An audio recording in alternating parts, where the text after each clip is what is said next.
Jacksonville. Now, get ready to spend the next 2 hours with our three sports-loving ladies, Mia O'Brien, Lauren Brooks, and Taylor Dahl. This is Helmets and Heels on 1010XL. Show me what you got, pretty lady. All right, so Aaron Rodgers to the Steelers. I loved this headline. Rodgers will play for just $10 million. Just. I know there was speculation yesterday that it would be around $20 million. Yeah. But Aaron Rodgers, does he command more than $10 million for one season? Yeah, I mean, Justin Fields did, so there's that. But I do think that there's question marks, obviously, and I think a lot of people are looking at a lot of things when it comes to Aaron Rodgers, and they're looking at the last few seasons. There were moments last year where you saw old Aaron Rodgers. There were moments of that. I think that, but it was the same, I feel like, with any quarterback towards the end of this career. Those things don't just completely disappear in a season or two. What they do is just less and less you see those moments that you're used to seeing from them. And that's how I feel like it's kind of been with Aaron Rodgers. But you're also bringing somebody who has been toxic in locker rooms, so you have to kind of account for some of that. You're bringing in someone who doesn't feel like he's fully dedicated to the game of football right now, so you have to try and moderate some of those things too. So because of that, I think the value is less than maybe what it would be if Aaron Rodgers was like, I'm ready to be back. I want to play. I'm ready to win. He hasn't really said that. He's kind of been like, yeah, I'll make the decision when I want to. And obviously yesterday he did, but it's going to be a very interesting dynamic, in my opinion, Mike Tomlin and Aaron Rodgers. Two quarterbacks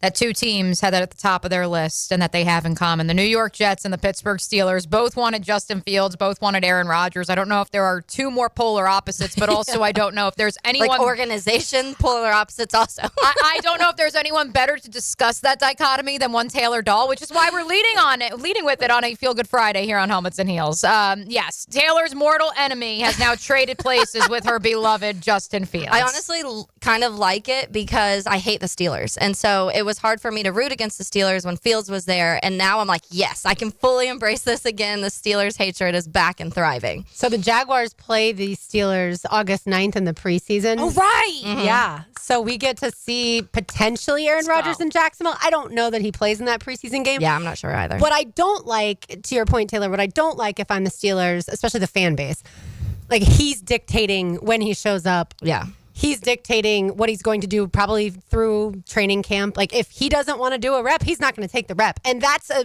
weird dynamic. I don't know that exists anywhere else in the NFL, that the quarterback is telling other people what he's going to do and what he's not going to do. And that does have an effect, I think, on the other players in the locker room. Fascinating to me that George Pickens leaves and Aaron Rodgers comes in, because they're like, this is too much personality. We could have George Pickens. Yeah, we got some room for some stories. We got rid of some crazy. We've got some room for it. Let's make some room for one AA Ron. I just want to know. I mean, look, let's not bury the lead. Social media was ablaze yesterday for many reasons. I just want to know if Aaron Rodgers may or may not been hanging out with some of the other reasons for the chaos on social media yesterday, and this was all just happened to break at the same exact time, which also coincided with while we were meeting with Jaguars assistant coaches yesterday at the Miller Electric Center. Mia's referring to the political stuff that's going on that we don't touch on this show, but I can understand why you mention it, because at one point in time, some people thought Aaron Rodgers might be a vice president of That's this what country. I'm saying. Right, so who knows? God help me. Yeah, so when I posed the question, who wins more games this season, the Steelers or the Jaguars? Obviously, you can go through both schedules, and we've done this as far as our predictions of the Jaguars wins. I will say this is the one positive for the Steelers. I would have gone through their schedule with Mason Rudolph, and I would have come up with way more losses than wins. And now with Aaron Rodgers, and yes, we don't know exactly how he's going to be, especially he's going to be throwing to guys he's never thrown to, and we know Aaron Rodgers typically likes to have the same cast of characters around him. But you do feel Lazard's probably on a plane on his way. He's already on a team, right? He's always already on a team. I gotta read. He's already on. I want to say he's still on the Steelers. Jets. No, he's still on the Jets. Yeah, He's okay, still so on the maybe, Jets. yeah. I gotta read this. Connor Rodgers was just like on one yesterday. I gotta find the tweets. Like the Jets fans, the Jets media members. I am so happy for them. They have been freed of their shackles. I feel for our friend Brooke Prior of ESPN, who will join us here in the 12 o'clock hour on Helmets and Heels. I feel for my friend Jenna Harner. I feel for all of the Pittsburgh media contingent, because now they have taken over the circus that is Aaron Rodgers. Here is the tweet from our friend Connor Rogers of NBC Sports. Zach Rosenblatt of The Athletic tweets, why exactly would the Jets just give the Steelers a receiver in Alan Lazard that Aaron Rodgers wants? What purpose would that serve unless they actually got something back in return? To which Connor Rogers responded, I receive a 4th-round pick. You receive Aaron Rodgers' friend. And it is a photo of Darren Muji, the GM now for the New York Jets. And he is doing the Mr. Burns, very, very curious, very deceptive Mr. Simpson's hand gesture. Cynical. I think, yeah, Mr. Burns for sure cynical. So the Steelers at the Jets, the NFL and everyone who believes that the script has already been written, I can understand that, like you said, facing the team that he used to play for, Aaron Rodgers, and of course the quarterback that used to play for the Steelers and Justin Fields.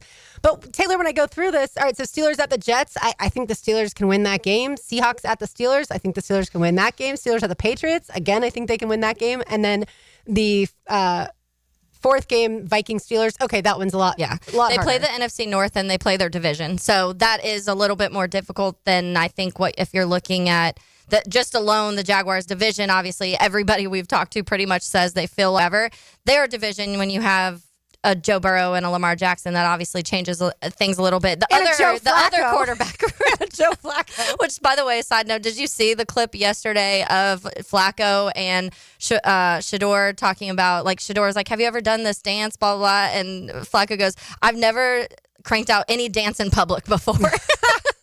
I did not see it, funny. But that does not surprise me. That's a way different room there. But the 20-year-olds like to dance, I feel like, as men more than the 40-year-olds. Oh, yeah. But yeah, so I think division alone makes the schedule probably a little bit easier. Those 6 games by themselves, so I guess you'd say 4 on that side, are more difficult.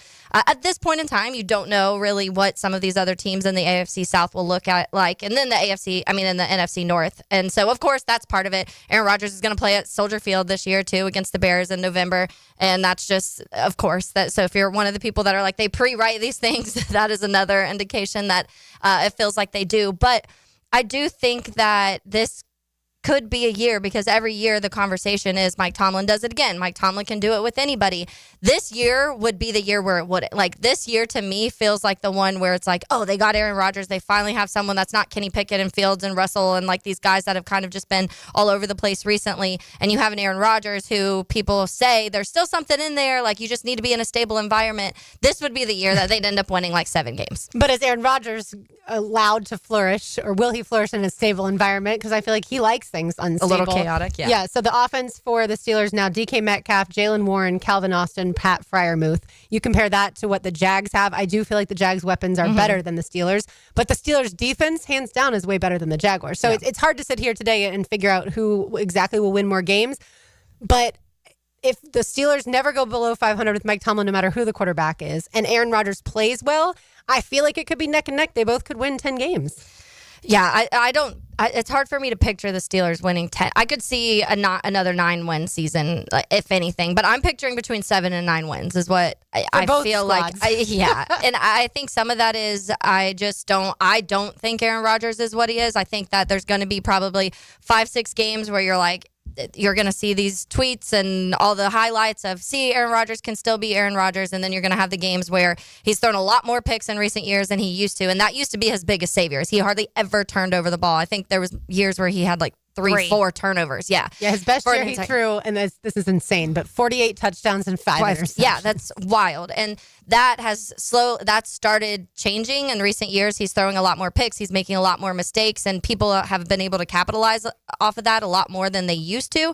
And I do think like DK is great, but outside of that, it's kind of a mediocre room to me. And so we will see, because I mean, the Steelers and Mike Tomlin and coaching, but that is another factor to me. I don't know how well they will get along, like Mike Tomlin and Aaron Rodgers. Aaron Rodgers wants to be coach wherever he is, and that was part of the problem with him and McCarthy back in the day. That's why McCarthy got fired, is because he wasn't letting Aaron Rodgers do whatever he wanted to do, and then he gets Saleh fired, and then now you're with a coach who's had that winning, not a losing record for all of these years. I don't know how much Tomlin's going to tolerate of his kind of crap. The OC is Arthur Smith, so you do wonder if he's going to be able to, or if he's going to be the mediator. We'll see if he's able to. He's probably going to have to.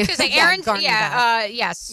You're his babysitter. Arthur Smith and his run-first offense. I'm sure this is going to end well. Great. We encourage your thoughts, your conversations surrounding Aaron Rodgers or whatever else is on your mind on this fine Friday on the text line designed by Lifetime Enclosures, 904-641-1010 from 601.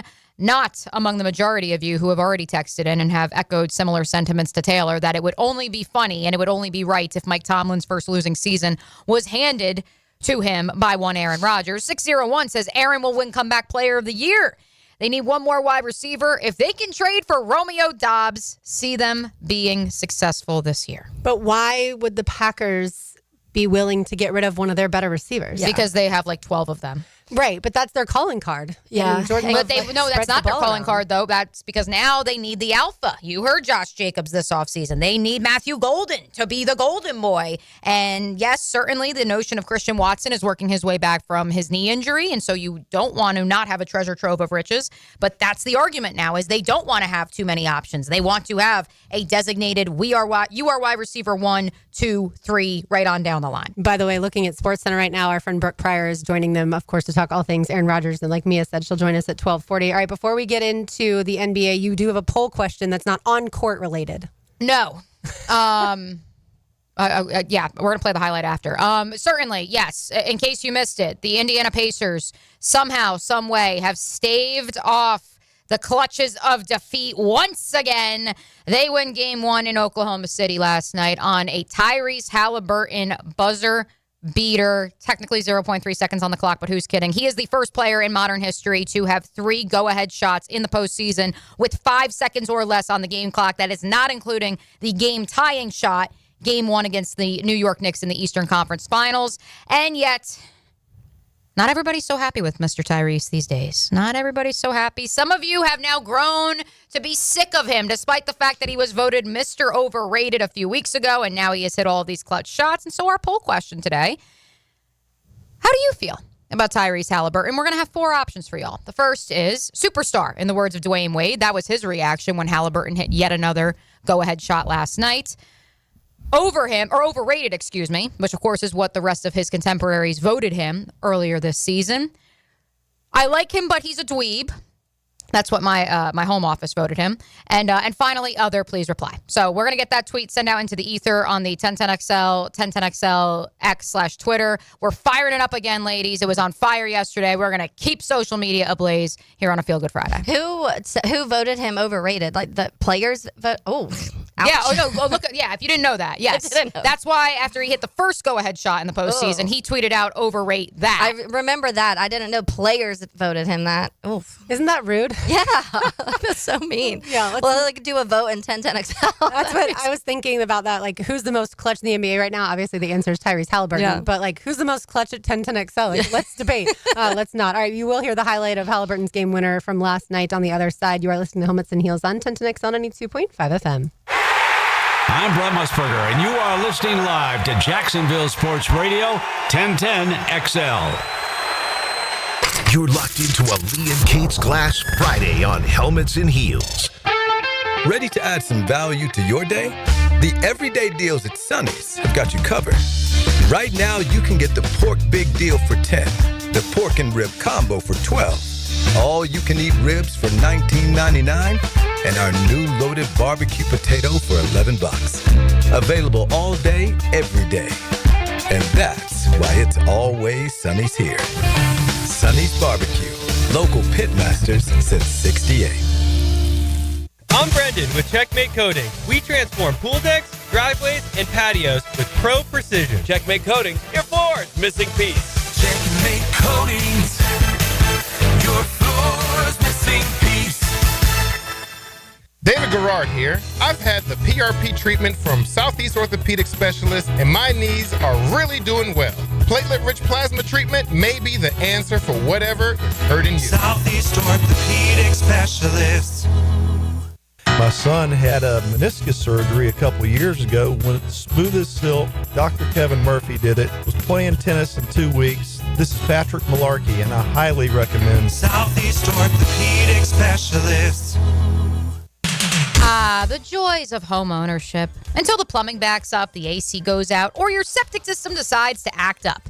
The good news? You don't have to call 3 different companies when things go wrong. Just call my friends at Duck Duck Rooter. They're your one-stop shop for plumbing, septic, and air conditioning all under one roof. So whether it's a leak, a clog, or your system just won't cool, they've got you covered. Don't take my word for it. Check out their 5-star reviews on Google. From the moment you call to the moment the tech solves your issue, you will receive first-class service every step of the way. Give them a ring at 904-862-6769 or visit duckduckrooter.com. Duck Duck Rooter Plumbing, Septic, and Air Conditioning. One call does it all.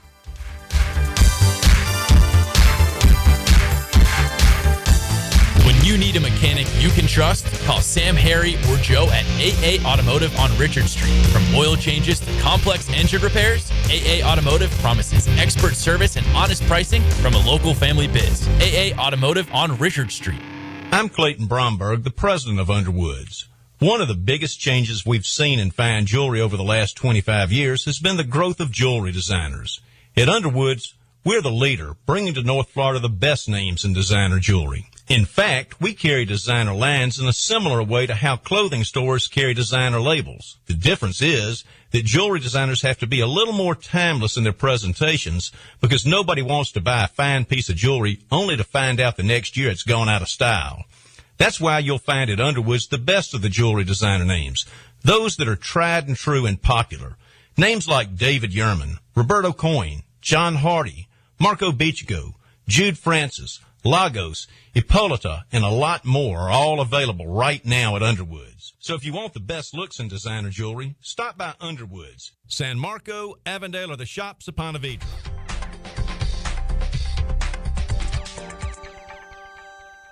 Guys, your lawn's the home field. Now you can champion your St. Augustine grass. TopDressing.com just hit Jacksonville with a game-changing patented process. Aerate and transform your turf into a fairway-worthy masterpiece. Less water, shorter cuts, and the envy of every neighbor. No one else delivers a perfect 10 lawn like this. Visit TopDressing.com and dominate your block with the same process that golf courses use. Top dress your lawn like the pros with TopDressing.com. Been in a car crash? I'm local attorney Rick Alexander, and I've made it our mission at the Alexander Law Practice to listen to you so I can fight for the best possible result for you. I've been practicing over 30 years, and our team focuses on guiding you through the entire process.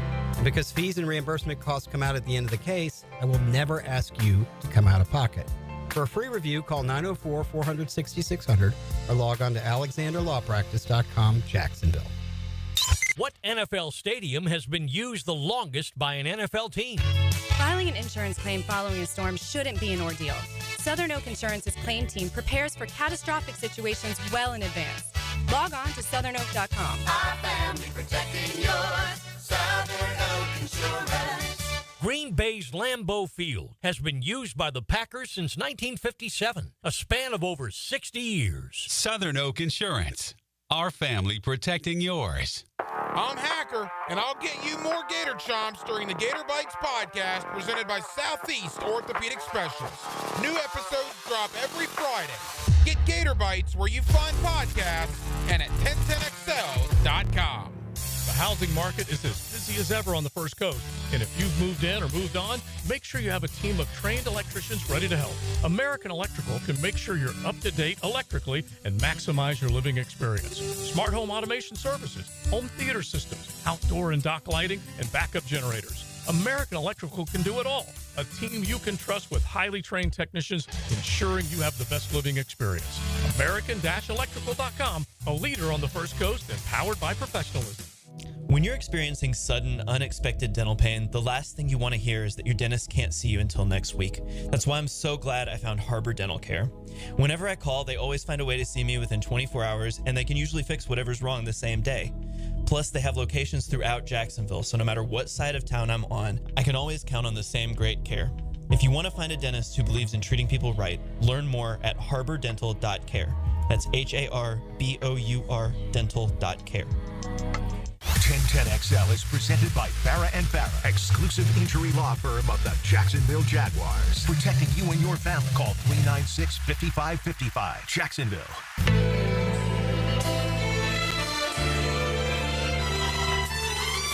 seconds, no fouls to give. Haliburton looking. Haliburton driving, pulls off, jump shot. It's good! It's good! With 0.3 of a second remaining. Timeout, OKC. Tyrese Haliburton does it again. Tyrese, just take me through that last possession. You guys didn't call timeout.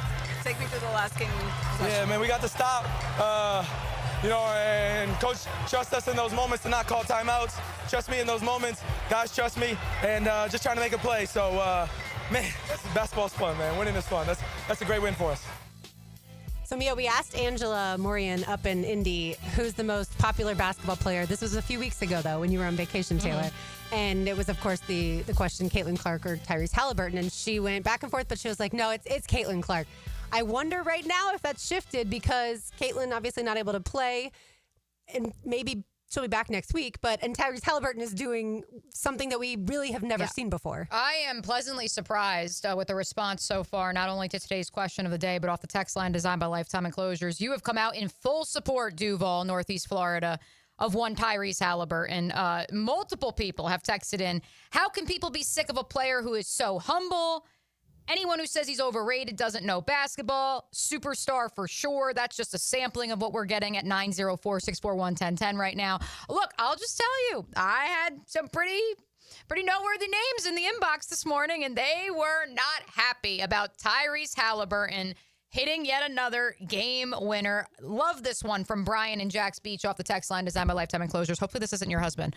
Maybe he's working. Okay, so it's not him. Different Brian. He has a flip phone. Takes him a while to text. Different Brian, to be clear. But he is in Jack's Beach. A saucy nug.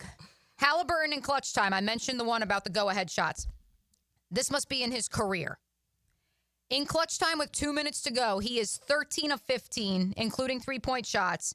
His adjusted shooting percentage is 101% based on the fact that some of those shots were three-pointers. That is quite possibly the most clutch the NBA has ever seen. Yeah, so why don't people like it? We had this conversation, I think, totally different about Rory McIlroy.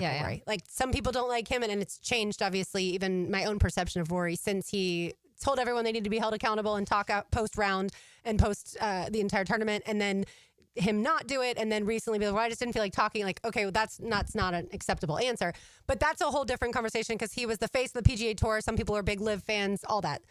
Tyrese Haliburton, other than maybe the choke symbol, I feel like, and he got lucky because the Pacers won that game. Other than that, I can't think of something where people are going to attack him. Yeah, I think people find ways to not like people. Obviously, if you don't like the Pacers, you're automatically not going to like him. That's just going to, because he's playing so well right now, you're going to get kind of annoyed at some of the heroics that he's done in the postseason. But I also think that some people don't like the stars that have that kind of personality, and he did the choke thing, the dad stuff in the beginning. The dad stuff I get, but he can't even control the MVP. That. Like, people kind of were mocking that he thought he won the MVP, and like, so I mean, was it for that series? Oh, for the Eastern Conference Finals. Yeah.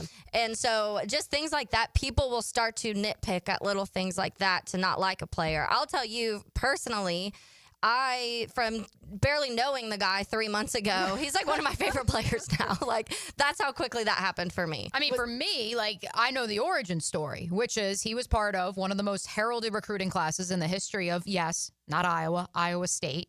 He was opposite a player in Taylor Horton-Tucker who left Iowa State after 1 year, was drafted late in the first round by the Los Angeles Lakers, is currently, I believe, out of the league.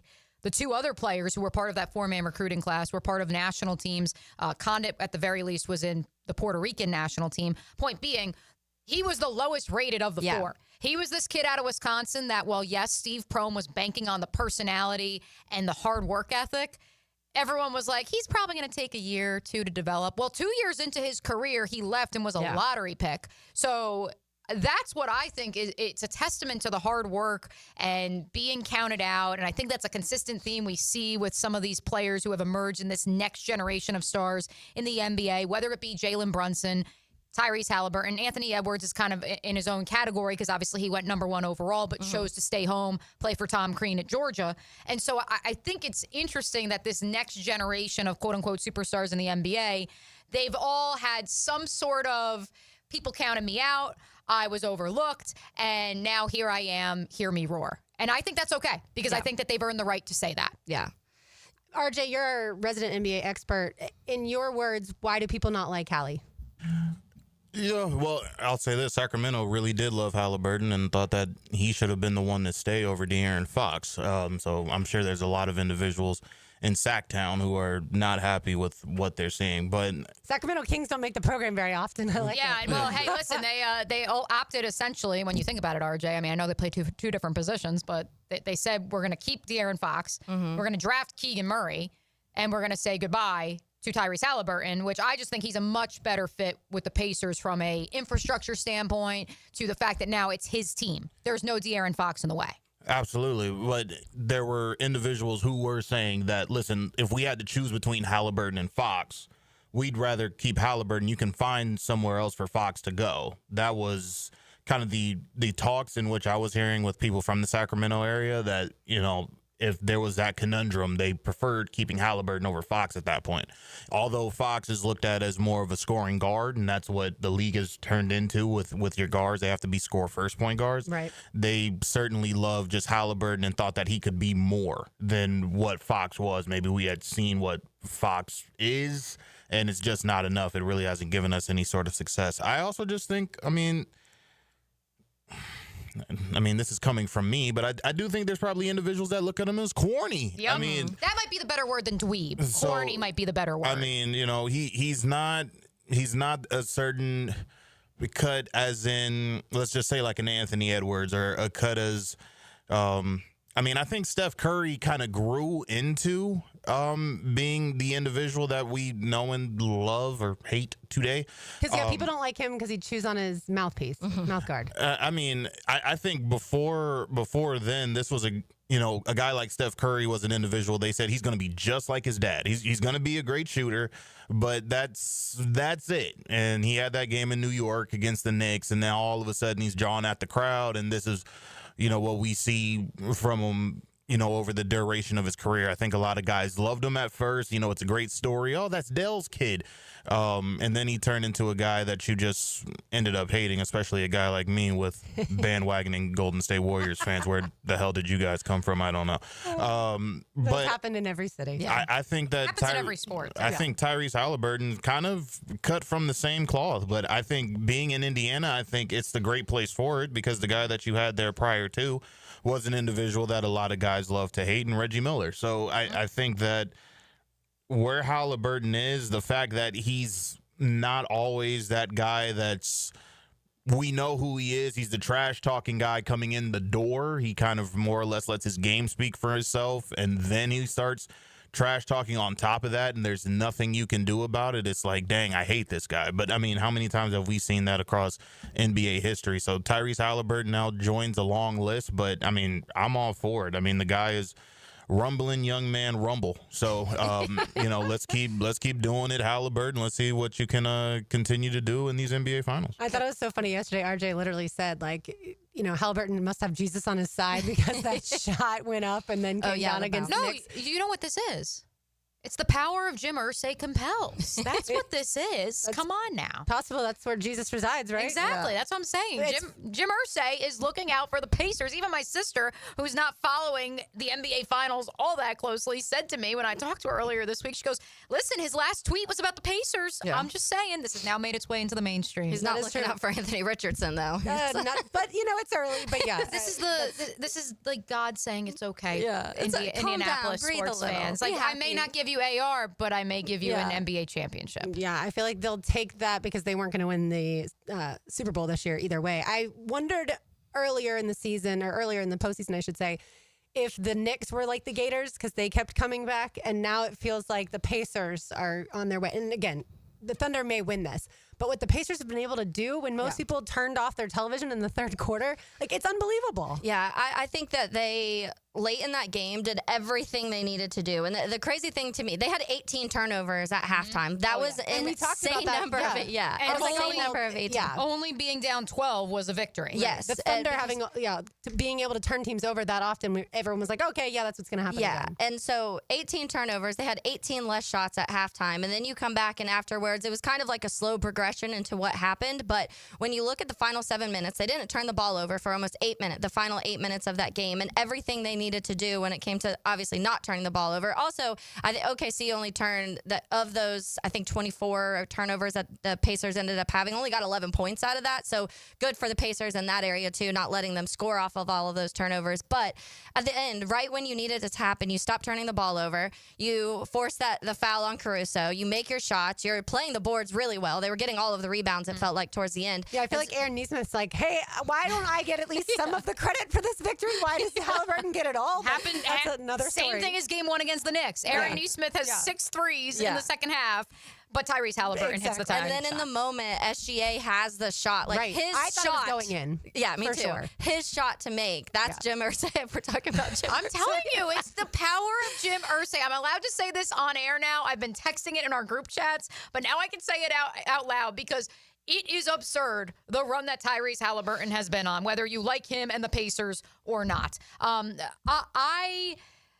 As far as the Knicks comparison, Lauren, and this idea of the Gators and the most clutch player, because Jalen Brunson was voted, and statistically speaking, is the most clutch player in terms of shots with 2 5 minutes, 5 possession or less games, yada, yada, yada. At the same time, it's Tyrese Haliburton, who once the postseason has begun, has become that player, despite the fact that his peers voted him the most overrated. And so I just think that, first off, it's Jim Irsay. Second of all, it does speak to something that RJ pointed out to us weeks ago, and perhaps is the reason that the New York Knicks decided to part ways with Tom Thibodeau. The idea of, yes, Tyrese Haliburton is the face of the Indiana Pacers, like Jalen Brunson is the face of the Knicks, but because he has such a strong supporting cast, because they can go 10 deep, it keeps him fresh. It keeps him and the opposition guessing. And in turn, it allows for him to play freer. Whereas with Jalen Brunson, I think, and this is no knock on him, we just ultimately reached a point in the Knicks season where they would just look around and say, okay, where's Jalen? Where's Brunson? To the Gators' point, Lauren, that When it was got what to Walter Clayton. Clayton was Yeah. until who showed up, Taylor? Thomas Howell. Yeah. And all of a sudden, you could see that the opposition, whether it was UConn, Texas Tech, go, oh no, it's not just a matter of stopping the one guy anymore. And so Aaron Nesmith, yes, is the one who gets them to that point, but it is ultimately Tyrese Haliburton who, much like Walter Clayton, pushed them across the finish line. I feel like the Pacers are thinking, well, we didn't play all that well. Like, we got this. And OKC is like, I mean, Shea had 38 points and we didn't win the basketball game. Like, something's got to give, which is going to be interesting. All right, let's get it back to football. On the other side, our friend Brooke Prior from ESPN will join us now that Aaron Rodgers has committed to the Steelers. You are listening to Helmets and Heels on 10 to Next on 92.5 FM. Play-by-play sports just sounds better on radio. For high school, college, and pro sports play-by-play, turn on 1010XL. Lee and Kate's Glass Friday. Guaranteed greatness since 1926. From humble origins on Beach Boulevard to the grandeur of the old homestead, Takaloo has bucked the odds, selling cheap tacos and even cheaper beers since 2008. I'll be the first to lament that nothing is cheap anymore, but much has not changed in 17 years. Bangin' Shrimp still rocks, margaritas flow day and night, and we love to see old friends and make new friends every day. You can still spin the wheel or sit outside on the patio in the sun with friends and family. It's been a ton of fun, and we have you, Jacksonville, to thank for 17 years. Takaloo in Jacksonville Beach. Prosser here for Lifetime Enclosures and Lifetime Flooring. With the weather now hot as can be, look ahead and get that backyard ready for fall with a new open air or screened-in enclosure. Maximize the space you have and make it great with Lifetime Enclosures and Lifetime Flooring. They truly are the best in the business. So if you have the space and the idea, give them a call today. Lifetime Enclosures and Lifetime Flooring. Showroom just off Phillips Highway. Tell them Prosser sent you. Hi, I'm Sean Monahan from Monahan Jewelers in Atlantic Beach. Since 1977, we've been Jacksonville's local family jeweler with a beautiful selection of fine jewelry and certified diamonds. But we're also Jacksonville's leading buyer of gold, silver, and diamonds from the public. Gold's recently hit an all-time high at over $3,000 per ounce. Pay bills, buy something fun. Now is the time to sell your gold for cash and get top dollar, or trade it in for a new piece and get even more at Monahan Jewelers in Atlantic Beach. Your home is more than walls and a roof. It's where you breathe, drink, and power through life. At Donovan Air Electric and Plumbing, we're here to keep it all running smoothly. From clean, cool air to clean water, reliable power to expert plumbing, we do it all. For over 35 years, families have trusted Donovan to make their homes healthier, safer, and more comfortable. Call Donovan Air Electric and Plumbing today. 904-270-COOL, where health meets home.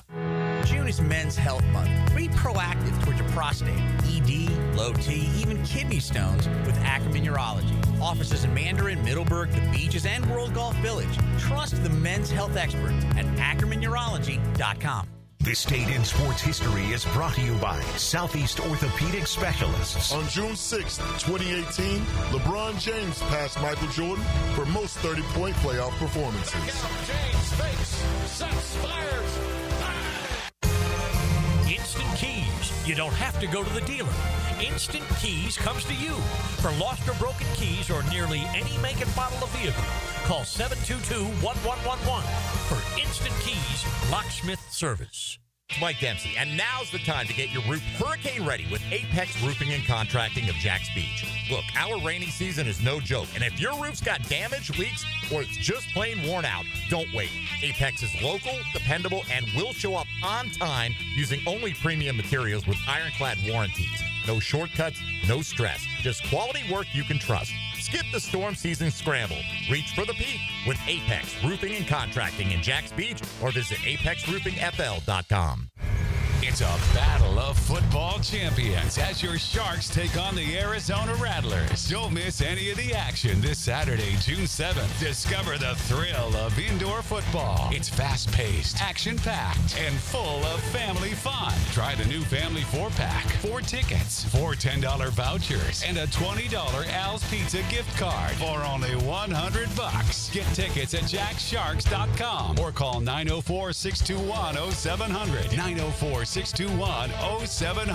It's a battle of football champions as your Sharks take on the Arizona Rattlers. Don't miss any of the action this Saturday, June 7th. Discover the thrill of indoor football. It's fast-paced, action-packed, and full of family fun. Try our Family Fun Pack. 4 tickets, 4 $10 vouchers, and a $20 Al's Pizza gift card for only $100. For tickets, go to jacksharks.com or call 904-621-0700. That's 904-621-0700. Go Sharks! Hi, folks. It's Frank Frangie. Look, when it comes to glass needs around the home, there's one name I trust, Lee & Kate's Glass. Those beautiful custom glass shower enclosures, maybe a new mirror, a glass tabletop. They can even replace your foggy or cracked glass without having to replace the whole window. Lee & Kate's is local. They're family-owned. They've been a part of our community since 1926. Boy, they've taken care of me, including our brand-new offices at Walk-Off Charities. They did a great job. I promise they'll do the same for you. Visit leeandkatesglass.com. Lucas Tree Service is a certified arborist and a local family-owned business with over 45 years of experience. They specialize in tree removal, trimming, and stump grinding for both residential and commercial properties. Get prepared for storm season and receive top-notch customer service from Lucas Tree Service, 904-241-3533. Online at lucastreeservice.com. Frank Frangie here. I was talking to a buddy the other day. His HOA told him his old fence had to go. I said, man, call Coil Fencing. They've been around the block since 1927. Heck, they probably built half the fences in Jacksonville. They do it all. Tough chain link for security. Those fancy aluminum ones the HOA actually likes. Nearly a century of keeping yards safe and looking good. If you need a fence, call Coil. You can trust the folks at Coil. 904-356-4821 or visit coiljacks.com. COYLE Jacks.com. 1010XL is presented by Farah and Farah, exclusive injury law firm of the Jacksonville Jaguars. Protecting you and your family. Call 396-5555. Jacksonville. Now, Another great guest on the Checkmate Coatings phone line. Hello. Your floor's missing piece.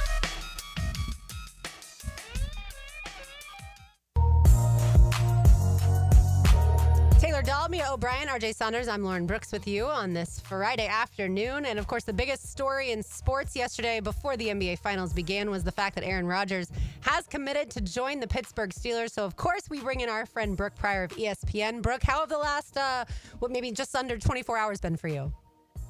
They have been hectic. It has never a dull moment. I can just, to lift the veil a little bit behind the scenes, OTAs finished in Pittsburgh yesterday, maybe a little after 1 o'clock, and some reporters and I, after we finished up work, said, you know what, we are going to go down to a bar on Carson Street and we'll have a beer this afternoon to celebrate being done. And we were all sitting there, and all of a sudden we got news that Aaron Rodgers was going to sign, and we all looked at each other like, oh my God, I can't believe this is happening. And shout out to one guy. He put all of our beers on one tab, closed out, and I literally ran home. Thankfully, I was only a few blocks away. But it's been nonstop ever since then. I mean, good thing you had the beer. I was right? about to say, you might need that beer now. Yes, I chased the beer with a bunch of water and a Celsius. So I kind of, got to do what you got to do. I already, in the opening segment of the show today, Brooke, expressed my condolences to you, to my friend Jenna Harner. And I shouldn't be saying that because this is a Hall of Fame talent that is now joining forces with a Hall of Fame head coach in Mike Tomlin. And yet we know the circus that comes with Aaron Rodgers, and certainly our contemporaries on the Jets beat have expressed what the last 2 years of their lives have been like. So I'll ask this. Why now? Why was now the time that Aaron Rodgers said just because it's mandatory minicamp? Because he certainly could have waited well into training camp and left the Steelers in a lurch, because that would kind of be an Ron thing to do, right? It would be. And, I'm very interested to ask him that exact question when we talk to him. I assume Tuesday when minicamp starts. But the sense I get is that the Steelers have been so confident all along that Rodgers was going to eventually sign with them. I have to think that there was some kind of communication from him to them that this is about the time that he would report. And I also look at the fact that I did not see DK Metcalf out at OTAs at all in the last 6 practices. I have to think that he had an idea that Aaron Rodgers was going to report before minicamp or signed before minicamp. So I would think in his mind, why be there if the quarterback isn't going to be there? So I think for him, for Aaron Rodgers, it makes a lot of sense. Gets in, does a couple days, starts to, build a rapport with his offensive line. He has remained in communication with the Steelers throughout this process. We know he worked out with DK Metcalf back in March, and he'll come in for a couple days, get a taste of Pittsburgh, get the playbook, and go home. So I think that this is a good opportunity, a good reset for everyone involved. I think, if you're the Steelers, you would have liked to have him at OTAs because any time with him is a benefit to kind of get on the same page, because he's a guy that he's 41 years old. He's been doing things his way for a long time, and they don't necessarily mesh with what Arthur Smith has done in the past. But even so, I think getting him in the building before training camp is a win, and I think it's a compromise for both sides. Brooke, one of the most fascinating parts of this for me that I'm going to be very intrigued to kind of follow along with is just that dynamic in general between Mike Tomlin and Aaron Rodgers, because we've seen other stops, kind of that coaching player conflict between him, because he does, he's been in the league a long time and feels like he should have more say than maybe some other guys in the league. How do you expect that to go with that Mike Tomlin personality and the Rodgers personality? Well, I think it's going to be a change for Aaron Rodgers because Mike Tomlin has been here so long, and I think that Aaron Rodgers is used to being the most senior, most veteran person in the room because he's worked with a lot of young head coaches. Even when he was working back with Mike McCarthy, it was early in his career. Matt LaFleur, early in his career. And you're not going to pull anything over on Mike Tomlin. You're not going to, I don't think that you're going to win many arguments with Mike Tomlin. And Mike Tomlin has dealt with enough big personality quarterbacks that he knows how to manage those personalities, but there's going to have to be buy-in from both sides. I think that there's going to have to be a lot of compromises between the two of them. Otherwise, I mean, if things go off the rails early, how frustrating does this season get? I mean, especially if Rodgers is, going on McAfee or whatever throughout the season, he has not in the past been afraid to express his frustration and kind of air some dirty laundry. And in the past, that is not how the Steelers have operated. Ben Roethlisberger at one point had a weekly radio show in Pittsburgh that caused some drama when he would talk about points of frustrations with teammates. I can imagine that Aaron Rodgers doing the same thing now on national television weekly would cause an even greater stir. So I think that this is going to be a very challenging task for Mike Tomlin to try to keep everything in the building, and it's going to require some buy-in from Aaron Rodgers to be willing to keep things in the building. Brooke Prior of ESPN with us now that Aaron Rodgers is a Steeler. Brooke, let's look to the future. Let's say Aaron Rodgers does only play for the Steelers for 1 year, regardless of the outcome. What's the future at quarterback for them? I think that they've got to look at this upcoming class. I mean, they have got to get the quarterback draft right in 2026. And, I mean, look, we joke all the time about the NFL being a script, that they're script writers, it's all predetermined. But you know where the draft is next year? Pittsburgh. So imagine the Steelers drafting their quarterback of the future in front of their hometown crowd. And they have, at this point, appear to have gained a significant number of comp picks from the number of veterans they lost in free agency. So even if this season, does a typical Mike Tomlin season and they finish with a winning record and make the playoffs, they would have the capital to move up in the draft. So I think that this has to be a reset year for the Steelers. They know Aaron Rodgers might be the immediate future, but he can't be the long-term future.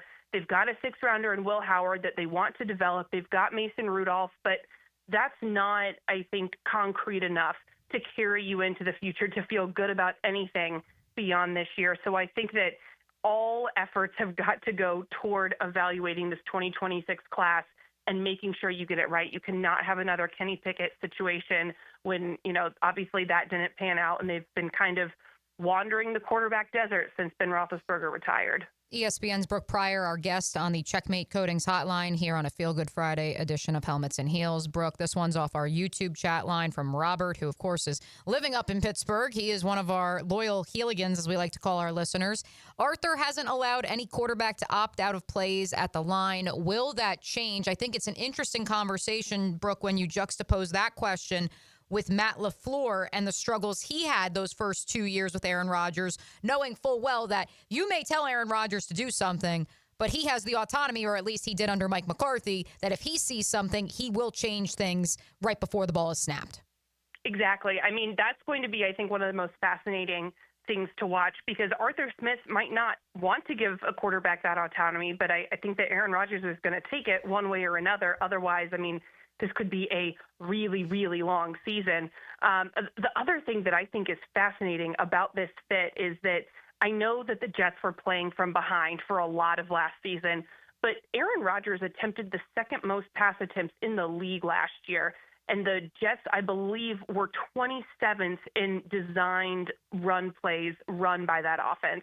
And that's not an anomaly. When he was in Green Bay, over that time from 2008 to 22, the Packers ran the fourth fewest designed run plays of any team in the league over that span. So Aaron Rodgers wants to throw the ball. He wants to be a gunslinger. Arthur Smith is way more known for having a balanced offense, for having a really good run game. In fact, in 5 of the last 6 seasons he was a play caller, he oversaw top 5 rushing offenses. So there's kind of, I think, going to be a little bit of headbutting over philosophy. And that's why I think it, would have been ideal to have Aaron Rodgers in OTAs, because they've got to start kind of hammering out their vision, knowing that it's not going to fully be Arthur Smith's offense. How much of Aaron Rodgers' offense is he going to be willing to run? And how much is Aaron Rodgers going to acknowledge that he's 41 years old and doesn't have the same tools that were in his toolbox earlier in his career? Speaking of that, Brooke, the run game in general, because obviously parting ways with Najee Harris, who in all 4 years in his time in Pittsburgh, he had over 1,000 yards and 6 or more touchdowns each of those seasons. Now, if you look at the depth chart of Jaylen Warren and then drafting Caleb Johnson this year, what did that look like in OTAs between those two? Yeah, I think that this is a situation where Jaylen Warren is the most veteran guy in the room, but I don't know that it means that he is head and shoulders the RB1. I think it's going to be a by committee approach. I would expect that Jaylen Warren starts out getting more than half the snaps, but I've been really impressed with Caleb Johnson. Just from a physicality standpoint, I mean, he looks a lot like Najee Harris on the field. He's a little bit more slight than Najee at this point, which makes sense. He's a rookie. He hasn't gone through all the NFL process of bulking up and everything like that. But not only is he just physically imposing, but he is constantly asking questions of the running backs coach, of his teammates, of the quarterbacks. I mean, it's so cliche, but seeing it in real time, he is really bought in and he really cares. And I think that adding him to that room, and then you also add Kenneth Gainwell, they've got a good mix of different styles of running backs that I think is something that Arthur Smith likes to use. I think that Jaylen Warren's still going to be the primary guy on third down with his ability to catch out of the backfield. But I also think that both Jaylen Warren and Caleb Johnson are going to be really big in pass pro.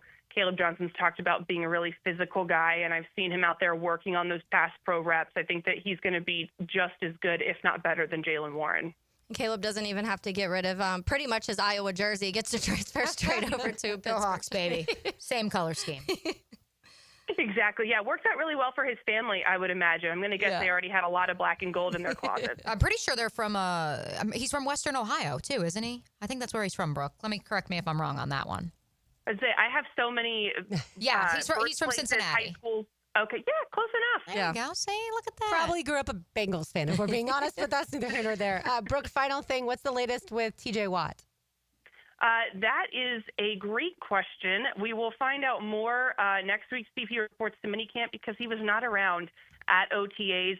Not terribly surprising. They're going through this contract negotiation. The last time he went through this, he was present at everything, but he did not participate in team drills. He did a lot of individual stuff off to the side until that deal got done, which happened pretty close to the start of the season. And that's been the typical calendar that the Steelers have been on in terms of getting extensions done. But as J.J. Watt said, I think it was last week or the week before, talking about, he didn't talk necessarily specifics about TJ's negotiations, but he made the point that the longer you wait to get these deals done with top of the market guys, with your premium players, the more expensive it gets. And that's certainly the case in TJ's deal because you have Max Crosby resetting the market and then Myles Garrett resetting the market. The longer you wait to get it done, the more expensive that deal is. And the Steelers don't typically like to be the team resetting the market. They don't like to spend a lot of money, although they did just give DK Metcalf a pretty significant contract. But I think that, this is not necessarily as easy as they would like it to be. And TJ posted, I believe it was last month, an Instagram picture of him in a Steelers uniform coming off the field holding a peace sign. I have not gotten an indication that he wants out or that he does not plan to continue being a Steeler, but to me it's just a signal of him saying, look, I'm not thrilled with what's going on, so I'm going to turn up the heat a little bit on these negotiations. Or he's advocating for world peace, one or the other. Brooke, something tells me Aaron Rodgers knew that all the Steelers beat reporters were hanging out for happy hour yesterday, and that's why he decided to sign his contract when he did. Go enjoy your much-deserved weekend. Thanks, guys. All right, there she goes, Brooke Prior of ESPN. Look, Mia, you know this well. We all do when we cover a team closely. The moment that one part of the offseason phase is over, you kind of relax, you catch your breath, and then all of a sudden that happens to all those beat reporters, and I don't think they cheersed. I think they were like, literally, we got to go now. If I had $1... I would have taken a shot immediately. If I had $1 for every time the Jaguars did something as far as breaking news goes that obnoxiously coincided with, sleeping, living your life. Right, inconvenient. I would literally have $1 million, and I have been here 7 years. So just file that one away, folks, for context. Yeah, imagine all the people who've been around since, 1995 when the team came, and then 96 when the first season began. All right, on the other side, we will keep it on the NFL. Bobby Peters will join us, author of the 2024 Tampa Bay Buccaneers Complete Offensive Manual, which you can find on Amazon. He's also from Alert the Post podcast. That's next on 1010X on 92.5 FM. I just want you to meet some people and find out whatever you can about them. What type of people? Dangerous, dirty, tattooed, uncivilized. Your kind of people. 1010XL. It's a Helmets and Heels. Lee and Kate's Glass. Friday. Call 904-500-COLD. Ideal conditions. Want to to support a locally and veteran-owned company? If you need a new AC, we should be your first and only call. Ideal Conditions keeps you cool. Just ask your AC. Call 904-500-COOL or visit idealconditionsjacks.com. Call 904-500-COOL. Honk if you see us. Call for service. Ideal Conditions. Idealconditionsjacks.com. Hey, Jacksonville, I'm sure by now you've seen our bright green GFL trucks and containers throughout the greater Jacksonville area. We are an industry leader in solid waste and would love the opportunity to earn your business. We are committed to customer service, reliability, and have unwavering focus on safety. Whether commercial or construction, let us haul your waste away. Call 904-760-5880 to get a quote today. GFL, green for life. When was the first cruise ship voyage? Southern Oak Insurance is proud to continue offering coverage statewide. Financial stability makes Southern Oak Insurance a wise choice for your homeowner's insurance needs. Log on to southernoak.com. Our family protecting yours. Southern Oak Insurance. The first cruise voyage was on the Princessin Victoria Louise, which set sail on her maiden voyage in January of 1901. Southern Oak Insurance. Our family protecting yours. If you are an experienced electrician looking for your next big opportunity, look no further than the Miller Electric Company, a trusted name in the industry for over 96 years. At Miller Electric, we tackle the biggest projects in the city, offering you the chance to showcase your skills on a grand scale. We believe in rewarding hard work with the best pay, top-notch benefits, and an unbeatable culture where people actually care about each other. Take your career to new heights with Miller Electric Company. Apply today at millercareers.com. Miller Electric, an equal opportunity employer. Guys, want a golf course fairway quality lawn? TopDressing.com just landed in Jacksonville with the golf course secret for St. Augustine grass homeowners. A patented process that aerates and turns your turf into a fairway stunner. Serious golf course technology, but in your yard. Less water, tighter cuts, total neighborhood domination. No one else scores a perfect 10 lawn. Hit TopDressing.com now. You will own the block. Top dress your yard like the pros with TopDressing.com. Yo, this is Tony from Tony D's. Are you looking for a great slice of pizza? Well, we have about 12 varieties. Most places won't have slices of pizza after lunch. At Tony D's, you can get a slice all day. It's always fresh at Tony D's Pizza. Bay Meadows and 295. Hey, Hickett here for my friends at Zero Res. Gang, vacuuming is not sufficient to maintain the cleanliness and lifespan of your carpet, period. Do not leave deep cleaning to yourself, but do-it-yourself dirt-attracting carpet soaking machines. No. Call on the cleaning freaks from Zero Res. Big summer savings. 3 rooms of carpet clean starting at $129. Take 20% off air duct cleaning as well. Call them, 904-287-5727, and ask for the 1010XL special. Zero Res, spell it forwards or backwards. It's the right way to clean. Home of the Jacksonville Jaguars. WJXL AM Jacksonville Beach. WJXL FM Jacksonville Beach. Mia here for my friends at Closets by Design. It's been a few months since they built my custom closet. Even my family is obsessed. And with Father's Day right around the corner, why not surprise Dad with his own custom garage workspace? Tool storage, workbenches, the whole works. Closets by Design creates custom solutions for every space, lifestyle, and budget.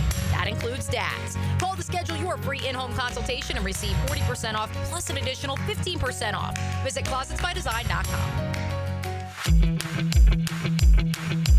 Denny Thompson here. You got to check out Tyson's Showroom Home Theater with surround sound and comfy theater chairs.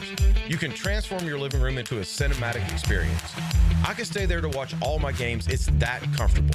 Call Tyson today and bring the theater experience home. Tyson Sound and Security, your security, home theater, and home automation experts. New showroom at 3555 U.S. Highway 17 in Fleming, Iowa.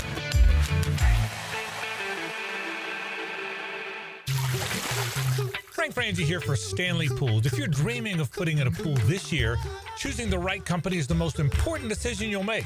I've trusted Stanley Pools to build my pool, renovate my pool, and maintain my pool. Stanley Pools has been the best in the business since 1988, and they're still family owned. Call them today at 904-269-7277 or find them online at StanleyPoolsFL.com. That's Stanley Pools, a family tradition of fine swimming pools. At Cannons of Jacksonville, they know that when you're towing anything, you gotta have products you can rely on. With over 50 years of fabrication expertise, the family at Cannons can repair or install precisely what you need to tow with confidence. Whether it's a heavy-duty hitch, trailer frame, gooseneck, tow bar, or any other towing accessory, Cannons will provide you with unmatched precision and durability. For all your towing needs, visit cannonsofjacks.com, where quality and customer satisfaction collide. If your ride is making strange noises, don't wait and make it worse. Come to Action Transmission on Merrill Road. My expert technicians can diagnose the problem and likely fix it fast. Experience the difference at Action Transmission on Merrill Road. This is your Southeast Orthopedic Specialist local sports update. I'm RJ Saunders for 1010XL. This update brought to you by the Jacksonville Jumbo Shrimp. The Jaguars will open mini camp to the fans on June 11th as the team winds down its offseason program next week. Fans can apply for free tickets at jaguars.com. However, there is a maximum of 2 tickets per account. Practice that day is from 8:50 to 10:40 a.m. at the Miller Electric Center. Florida State men's golf rising junior Tyler Weaver has qualified for the 125th U.S. Open. Weaver will make his major championship debut at the Oakmont Country Club in Pittsburgh June 12th through the 15th. Right now, 88 degrees at 12:59. Time and 10 brought to you by Bueller Air and Plumbing. Stay cooler with Bueller. Helmets and Heels continues on 1010XL.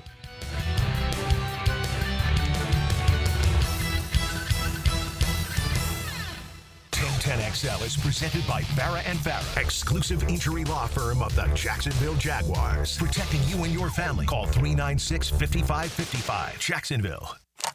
Now, another great guest on the Checkmate Coatings phone line. Hello. Your floor's missing piece. All right, let's get into some X's and O's. We're joined now by Bobby Peters, who's the author of several books breaking down different NFL teams' offenses. And the one we're kind of highlighting today, for the most part, is the 2024 Tampa Bay Buccaneers. The book is the 2024 Tampa Bay Buccaneers Complete Offensive Manual by Bobby Peters. You can find that on Amazon. Bobby, thanks for hopping on with us and breaking this down a little bit. Of course. Excited to chat with you guys. Yeah, I know people here in Jacksonville are very excited about this Liam Coen offense, especially the way that the offense has came out and played the last couple seasons under Doug Peterson and company. So I want to start first before we get into some of those, the more in-depth, intricate things, just the big picture as we dive into this Liam Coen offense and what it looked like in Tampa and what made transfer here to Jacksonville. So to you, when it comes to that, when the big picture of the offense, what sticks out to you the most with that Coen offense down there in Tampa? I think putting it simply, I think he wants to do a lot of things and he does them very well. I think like you alluded to, I've written a lot of books on a lot of different offenses at this point, and I think this book had the most individual sections. So he runs a lot of different variations of concepts, but at the same time, Tampa Bay was incredibly well coached in the details of all of it. I mean, I myself am a high school coach too, and I've been pulling a lot of these Tampa Bay clips to show my high school kids, hey, this is how this play should look. This is how your technique should look on this concept. Usually teams, when they introduce a lot of volume, they sacrifice some in the details, and I think you kind of get best of the both worlds with him.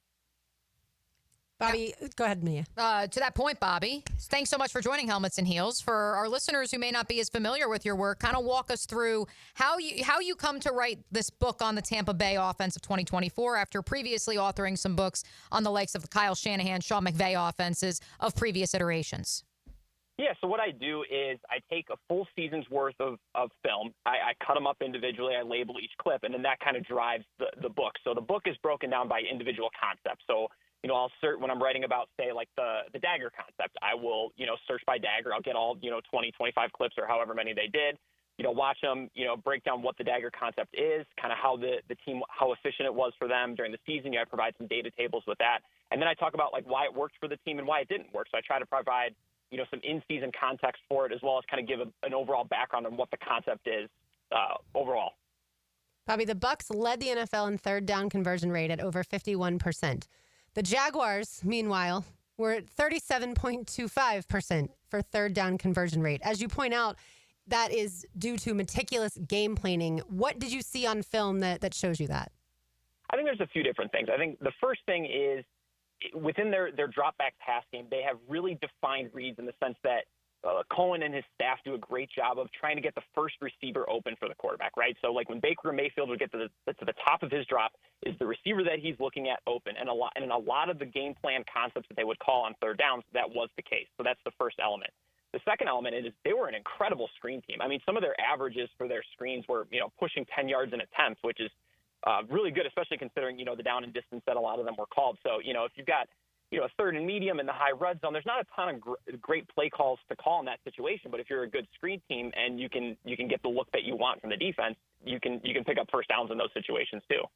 Which brings me to this, Bobby, because PFF did a whole study of their own this past week about how more teams are calling screens, but not necessarily the same success rate. Yeah. At the same time, as we've talked about on this show, and we've talked about on a lot of shows on 1010XL, this idea of Liam Cohen's offense in Tampa isn't going to exactly mirror Liam Cohen's offense in Jacksonville. And that's why, before we go any further, I do want to kind of put like the disclaimer on it / get your take. Will part of the reason why the offense in Jacksonville won't exactly look like the offense he ran in Tampa, will part of that be simply because perhaps the actual personnel groups, especially that offensive line contingent, because it's not as strong here in Jacksonville as perhaps it is in an underrated group down in Tampa Town? Yeah, I think the best way to look at this and to speak to it is within the run game. I totally agree with you. I think personnel is going to drive what he's going to do. I think all the best coaches in the NFL every year, they grow and adapt their system based to who they have, who's injured, and who they get in the draft or who they get in free agency. And I think the best example is the run game. Offensive lines are all different, and some offensive lines are built for the zone running game, and some are built for the gap running game. And over the years, Sean McVay has been generally leaned more towards kind of like the outside mid-zone family of concepts. But the Buccaneers last year, I think I had 5 or 6 sections covering the different counter variations. I mean, they were pushing 8 yards a carry on some of those. And just to give context, typical NFL average yards per carry for most run plays are about 3.5, maybe 4 yards for some really well-schemed ones. So the Buccaneers were a really good counter team. And, that just could be the offensive line, they like blocking it. The running backs had good vision for it. There's a lot of different factors that go into it. And I think, we'll have to wait and see until probably, end of September to see where the Jaguars lean with that. I want to send people over to your Twitter, too, if they are listening, which is, I guess X, but it's at @B_Peters12, because you put a lot of examples on there, too, as you take things from the book and explain kind of what's happening and then show actual film and connect those, which I think is really cool. It gives you a really good idea of some of the things that massively worked, especially in certain situational factors like the red zone on third downs and things like that, which I think are really cool. But a big conversation we've been having here, Bobby, and you just touched on it a little bit, when it comes to that run game and the expectations of what you saw from Liam Coen in the 2024 Bucs, but then also maybe what he kind of has taken from Sean McVay and the combination of that. Because here in Jacksonville, with Travis Etienne and with the Tank Bigsby, and then they just drafted Bashal Tutin, so we'll see kind of the combination of that. But we saw the run game for Tampa become more important later in the season last year with Bucky Irving when some of these other guys were getting injured. But what did you see from the run game start to finish and how that may transfer over here? So I think his willingness, and this kind of gets back to the first point that we talked about, his willingness to do a lot of different things kind of showed up throughout the season. And like you said, as the run game kind of picked up, that's when their counter variations were really picking up towards the back half of the season. So I think his ability to kind of adapt and call and design a lot of different types of run schemes, they'll be, the first, 6-8 weeks, they might be kind of tinkering and trying to figure out what they're good at. But once they figure out what they're good at, both offensive line and running back personnel-wise, I think you'll start to see it kind of form and maybe funnel down a bit into what they're good at. And also the other thing, too, is he calls a lot of what I call auxiliary runs. And this is something that Sean McVay doesn't do a ton of historically. And these are runs that, you might see maybe a handful of times a year. They're not your core, like, inside zone, outside zone, power or counter families of concepts, but, maybe like your draws, your jet sweeps. Those are two examples of concepts that he designs really well and were really efficient for the Bucs last year. Bobby, something tells me that you're not surprised by the fact that the Jaguars loaded up on blocking tight ends in free agency. Yeah, no, I think especially when you get to the core. So the core of his run game is still the mid-zone and duo of the Sean McVay system, right? That's still what he wants to get to. That's still their bread and butter. Those were their most – I think they ended up calling 11 personnel duo. I want to say on like 4.5% of their snaps last year, which is a really high number for one concept. And to do that, you need a really good blocking tight end because when you're in 11 personnel and if you want to call duo, which is like a downhill run, your tight end is one-on-one against the end man on the line of scrimmage. So the defense man, so you're blocking, the Nick Bosa's of the world one-on-one, right? And your offensive line is working double teams up to the linebacker. So if you don't have a good blocking tight end, and that's the point of attack for the run too. So if you don't have a good blocking tight end, it's a non-starter. So to that point, Bobby, which of course, again, you can find Bobby and his work at B_Peters12 on X. Of course, not only a high school coach, but he has also authored several books on the offenses of the Los Angeles Rams, the Minnesota Vikings, and most recently the Tampa Bay Buccaneers under Liam Coen's tutelage. If you could pick stock in any one player, not knowing fully what Liam Coen's offense is going to look like here in Jacksonville, a linchpin, if you may, not named Trevor Lawrence, what player do you believe will be most critical if he's to bring some of those concepts he learned in L.A. and learned in Tampa? That's a good question, but I think because I actually wrote a book about the 2022 Jaguars. I think that would have been one of Doug Peterson's earlier seasons, and one of my favorite players to watch when I was writing that book was Travis Etienne, and I think one of the ways Liam Coen does a really good job of utilizing his running backs in the pass game is with swing screens, and that was something that Doug Peterson ran a fair amount of back in 2022, and that's something that Liam Coen ran a lot of last year in Tampa Bay, and he ran them really well. He had some really creative ways to tweak the blocking on him too. And I think Travis Etienne to me is a really fun player to watch, and I'm really excited to see kind of how he fits into the pass game of Liam Coen's too. See, so there we go. For everyone who thinks that, Liam Coen's just saying that Travis Etienne's not on the trade block, that's all just coach speak. No, I mean, there could be very much a role that fits his skill set perfectly in this offense. Yeah, I've been having I've said on here a lot, like I feel like Travis Etienne is a really good fit in the Liam Coen offense, but I do want to slide over a little bit because you also did the book on the 2024 Vikings, which obviously now the offensive coordinator here is Grant Udinski coming from Minnesota. And so we're having this combination of kind of different offenses, but if you and him being the quarterbacks coach up there in Minnesota and what he did with some of those guys, what from that offense, if you were to combine some of the things that Minnesota were doing with the Bucs, what would you take from the Minnesota offense? And I know it's KOC, it's a lot of good things from Kevin O'Connell, we know that, but what Udinski does with the quarterback play and some of that developmental side of things. So a point that I touched on earlier, I think this is even more so true with Sam Darnold and the Vikings last year, is the ball would get out at the top of his drop even more frequently. And that's critical. If you don't have a great offensive line, that's critical because that's your sack avoidance, but also you're building confidence in your quarterback that you as a play caller and a coach know what the heck you're doing. Because if you're getting that ball out at the area, if the quarterback knows he can get the ball out at the top of his drop, he knows he's not going to get pressured, right? You're not stepping up in the pocket. You're not trying to have to buy time. And that's something that Kevin O'Connell and that staff did a really good job with Sam Darnold last year. And then the other piece of it, too, was the Vikings were incredibly good at pushing the ball down the field, taking shots, double moves, constraints off their base concepts. There were just so many different 5- and 7-step variations of that stuff that I really enjoyed breaking them down on. Bobby, my hope is that a year from now you have written the Jaguars 2025 offensive manual, and we are talking about just how good Trevor Lawrence is in his drop back like Baker Mayfield was. Yes, that would be a lot of fun. I would have fun working on that. So we got to close on that then, Bobby. Give us your hot take. Where do you rank Trevor? How do you feel about Trevor in the Liam Coen system, and where does he look in the landscape of AFC quarterbacks? So based on watching a ton of 2022 tape, he's a good quarterback. There were a lot of concepts there, like he was able to layer throws on like dagger concepts and some other downfield stuff. I mean, he was fun to study. I don't think there's obviously I can't really speak a ton to 23 and 24, what happened in 23 and 24, but I think there's a ton of talent there. And I think, Liam Coen has shown, right, especially with a guy like Baker Mayfield and some of the stuff that he's done, with Will Levis in college too, is he's been able to get the most out of these guys and kind of build a system to fit that, right? And kind of what I was talking about with Sam Darnold and being able to get the ball out at the top of his drop, I don't remember seeing that a ton from Trevor Lawrence, under the previous regime. So I think, building that trust back, building his confidence back up. I mean, for quarterbacks and athletes and any athlete in general, really, like, especially in a sport like football, like 80-90% of it is confidence, because all these guys can make the plays. Trevor Lawrence can make the throws. He's mobile enough to move around and make some plays with his legs too. I think it's just building his confidence back up and building concepts around him that he's able to trust. All right, Bobby, tell everybody what's coming up next, where they can find your books and all the information, so if they want to dive into this offense to know what to expect a little bit. Yeah, I think most of what you can find is at the top page of my Substack, which is alertthepost.com. You can also find my stuff on Amazon just by Googling my name, Bobby Peters. And then also, like you alluded to, my X handle. I do post pretty frequently on X. I like to provide some context and and just kind of, create some discussion around some of the stuff too. My handle is B_Peters12.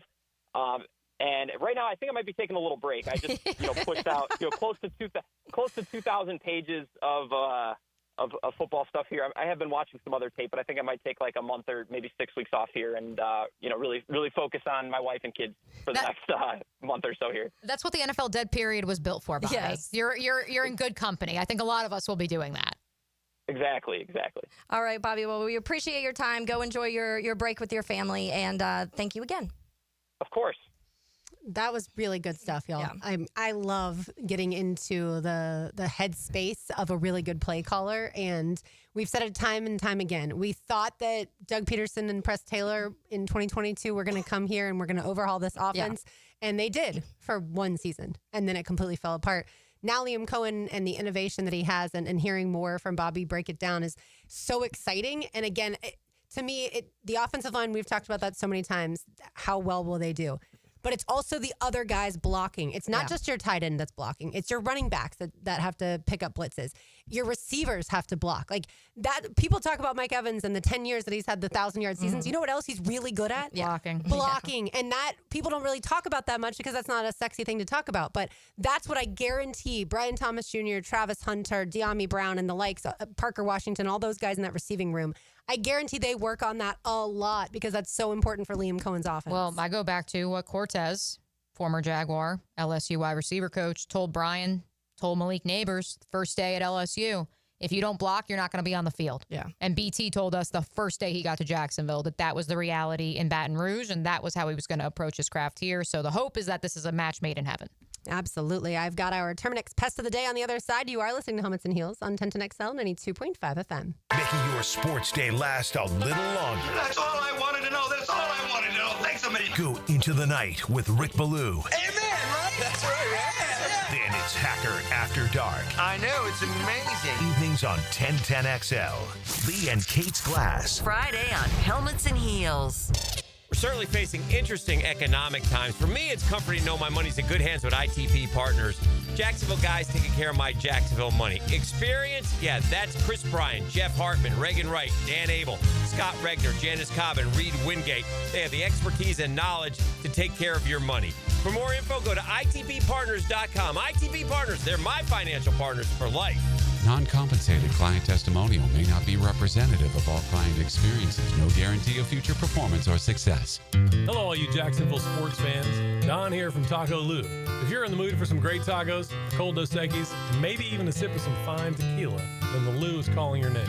Come out to Jack's Beach and experience what many have dubbed the #1 taco in the 904. There are plenty of great taco joints in town, and we're proud to have been around for this long, and we have only you, the fine people of Jacksonville, to thank for helping us grow and become who we are today. Cheers to you, Jacksonville, and thank you from the Lou crew. Taco Lou in Jacksonville Beach. Plumbing problems? AC not blowing? Septic tank doing whatever septic tanks do? Don't call 3 different companies and play contractor roulette. Just call Duck Duck Rooter. Waddle over to duckduckrooter.com. When you're stuck, call the Duck. What does your dream backyard look like? Hey, it's Joe C. and my friends at CSS Fireplaces and Outdoor Living can design an outdoor kitchen layout custom built to your taste and lifestyle. You dream it, they can build it. CSS Fireplaces and Outdoor Living. Visit cssoutdoor.com. Hey, Hicken here, or just call me Dreamfinders Danny. For a limited time to ring in the new year, Dreamfinders Homes is offering an amazing 4.99% fixed interest rate. Now's your chance to lock down that rate and get in the game. You heard me right. It's 4.99 fixed interest rate on select move-in ready homes. Visit dreamfindershomes.com for sales event information and get in the game. Interest rate available on select move-in ready homes. Restrictions and limitations apply. Go to dreamfindershomes.com for more details. North Florida is growing with lots of new families joining our community. If you're one of them making the move here, your next move should be a call to American Electrical to create the best home automation system, enhancing your living experience.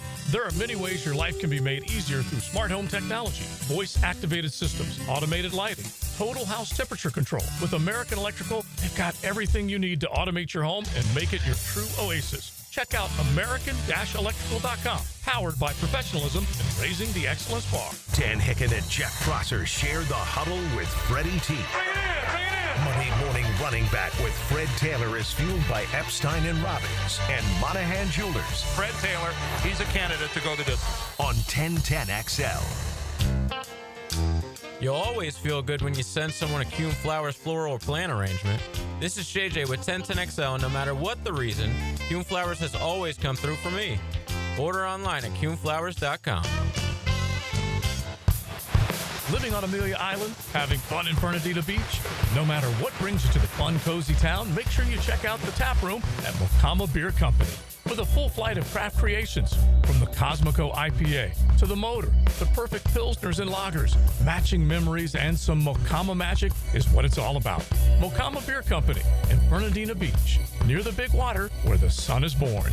And look for more Mocama craft at your local Total Wine or ABC Liquors. David Lane here, and once again, I'm happy to share news of my success with back and knee surgeries at Southeast Orthopedic Specialists. Whatever it is that's bothering you, take it from me. Simply set an appointment today at Southeast Orthopedic Specialists and let them help you get back to normal life. I'm certainly glad I did.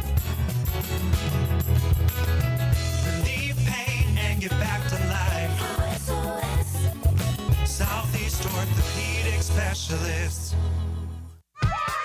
Keeping kids active is a full-time job for parents. Look no further, though, than I-9 Sports, covering Duval, St. John's, and Clay to get your youngster in the game. Summer and fall registration open right now for flag football, soccer, t-ball, and basketball.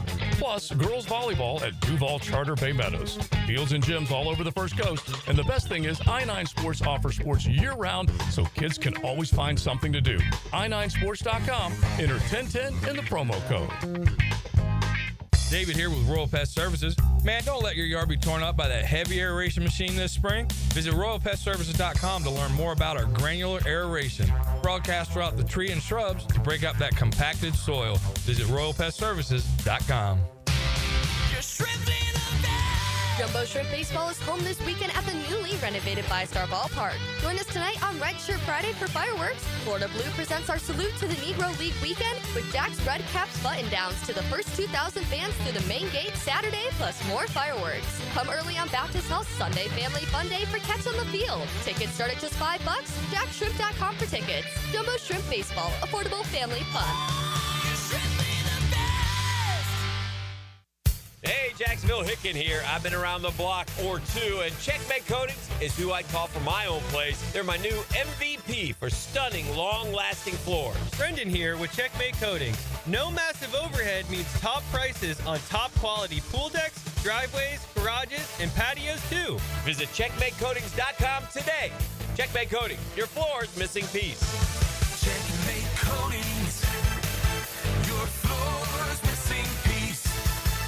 1010XL is presented by Farah & Farah, exclusive injury law firm of the Jacksonville Jaguars. Protecting you and your family. Call 396-5555. Jacksonville.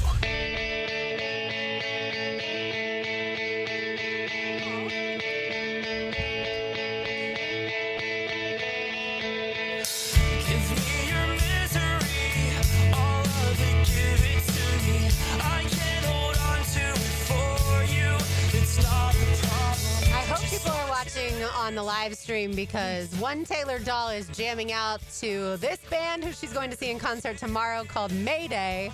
Yes, Mayday Parade is their full name, but I'm so excited because this has probably been one of my favorite bands since I was like 14 years old, and they are from Tallahassee, and they have a big. I dislike them for that reason. What? That they're from Tallahassee. Yeah, I know. It's funny because they do have a lot of songs about like wanting to get out of Tallahassee. So understandable. Yeah. But that's like any emo song talks about needing to get out of your hometown. But I'm very excited. It's their 20-year reunion of one of their albums, so they're doing it. I ended up getting tickets to their hometown venue. Very excited to go over to Tallahassee and see them tomorrow. That's how you know I don't know much about them, because I called them Mayday thinking that was We their always full just name. call them, like everyone just says Mayday, but yeah, Mayday Parade. Okay, so we've got a couple different social experiments going on, and I want to introduce another one to the conversation with regards to Taylor's impending trip to God's country. By the way, the opposite of every emo song as far as trying to get out of town, every country song is like, I love this town. Yeah. Staying in that town, that small town forever. But please continue. So speaking of towns, so first and foremost, if you haven't voted in our question of the day poll on X, be sure to do so. How do you feel about the Pacers god that is Tyrese Haliburton? A, is he a superstar, which is currently the leader in the poll with 60.7% of the vote. B, overrated. C, I like him, but he's a dweeb. We've since amended that to corny. Or D, other. Please reply. Another social experiment I want to introduce. Text line, YouTube chat line, this is where I need you. Tallahassee remains the one college town in America that whenever I've been tasked with having to go to cover a sporting event there, and this goes for any college town I've had to travel to in a decade plus in the profession, I will text friends or colleagues who went to school there or are from there and say, hey, if I got to get lunch, if I got to get dinner, where should I go? And can I tell you that every time I text a Florida State alum, a Florida State current student, the response I get 9 times out of 10 is, I don't know, maybe Gordo's. Like, Lauren, if I was to ask you, like, hey, I'm in Gainesville for like 2 hours, I'm going to have time for lunch, where should I go? I would say the Swamp. But you would have moved, but I would say the Swamp. But that's a restaurant. But you would have like 12 answers for me.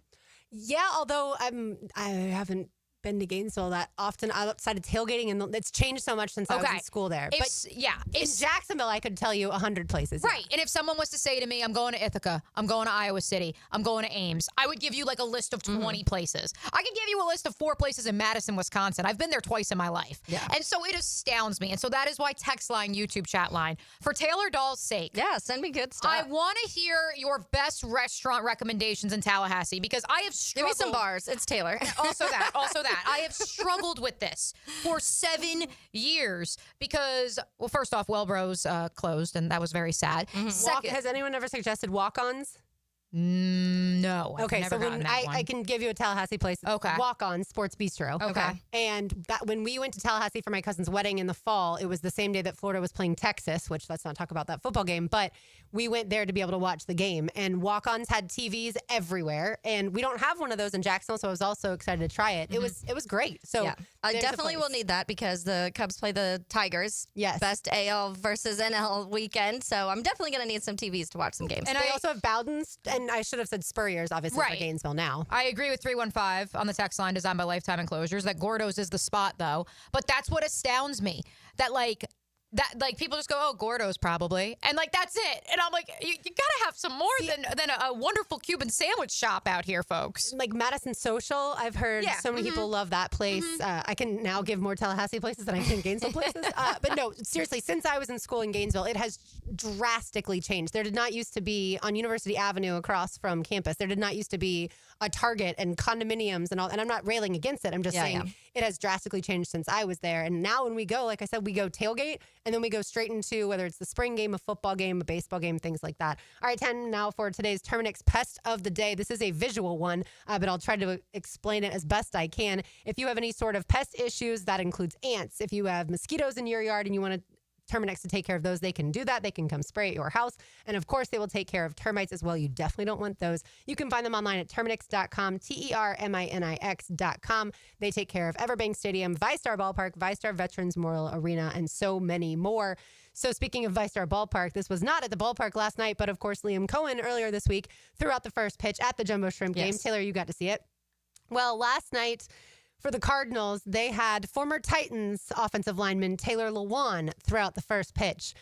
Mia, have you seen the video? I have not. Okay, I will show it to you. Taylor has already seen the video, but here goes Taylor Lewan. I can only imagine. Just watch where this baseball goes. I'll explain it to the listeners at home. He's a lefty. So yeah, he's a lefty. He's on the mound, and literally he almost takes someone out who is probably 10 feet to the left of the catcher at home plate. He immediately did push-ups because his was so bad. But I mean, I know nobody wants to skip the ball. They all want to get it the 60 feet, 6 inches. I get all that.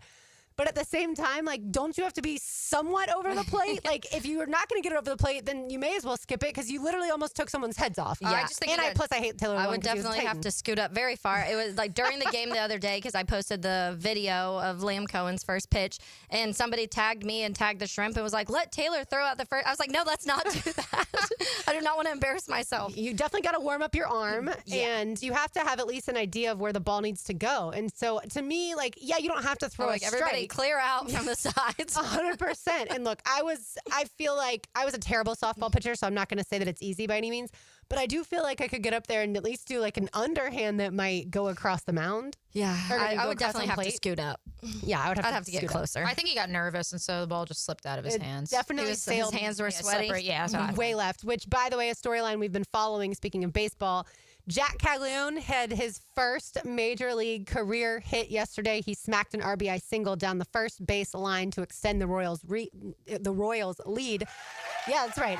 Round of applause, RJ. Look, Cags is a storyline we'll certainly follow. He is a former Gator, of course, but also a guy that has such power at the plate. And his bat speed hasn't been quite what it was in the minors, but he's going to get there. Obviously, the pitchers in the Major League Baseball are much better than minor league baseball, but his bat is catching up. And so while he went 0 for 5 in his debut, he at least got a hit yesterday. It only took 2 days. It's fine. Exactly. Yeah, that's really impressive. I know we were talking about some of those call-ups the other day, and I saw another video of another kid, Cole Young, who got called up to the Mariners.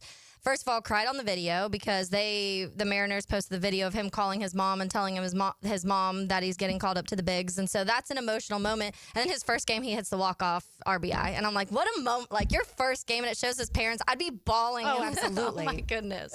Like you said, we were crying at the video. Yeah. Last night, by the way, for the Rays was Junior Caminero bobblehead night, his first ever bobblehead night. And right before the game, the bench coach, Rodney Linares, told him to be aggressive. So guess what he did in the game?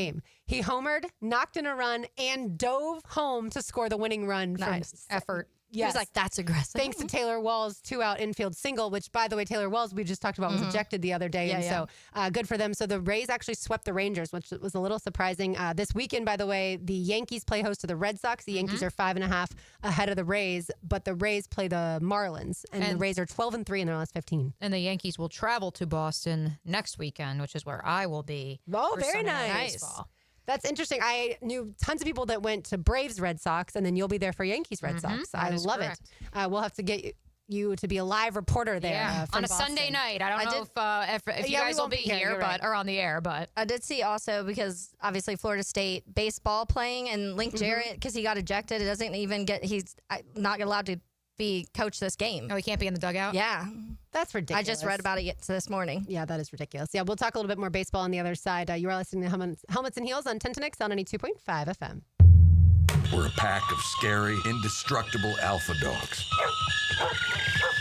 Nobody's giving up around here, and don't you forget it, ever. You're Rex, your king, your duke, your boss. I'm 1010XL. You're looking through a Lee and Kate's Glass Friday on Helmets and Heels.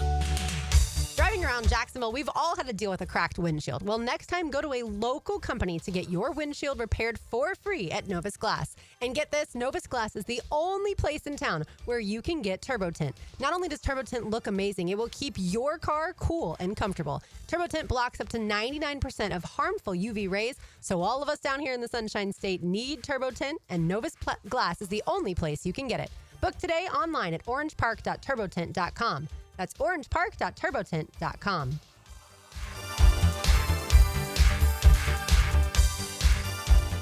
Are you 18 years or older, just got married, just got divorced, or have children? Listen up. Have you done your last will and estate planning? If you have questions, call Matt Hinson with the Hinson Law Firm. Reach him at 527-1700, offices Jacksonville, Florida.